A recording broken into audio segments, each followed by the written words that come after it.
A new Nanos poll is taking a look at how Canadians are feeling about the impacts of the war between Israel and Hamas right here at home and abroad in CTV. Scott Hurst joins us with more on that. And Scott, this is definitely a conversation that pretty much everyone's having.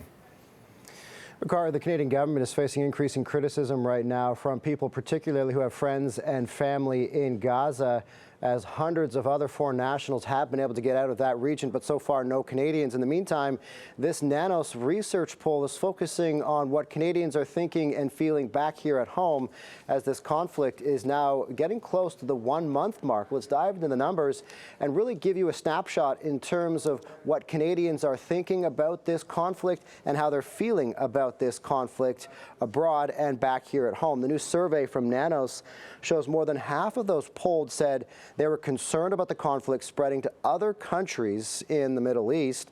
Now, 32% were somewhat concerned. On the question of the conflict spreading beyond the Middle East, 42% were concerned and 36% say they're somewhat concerned about that. There's also growing anxiety about the impact the conflict is having back here at home and how it's affecting our own communities.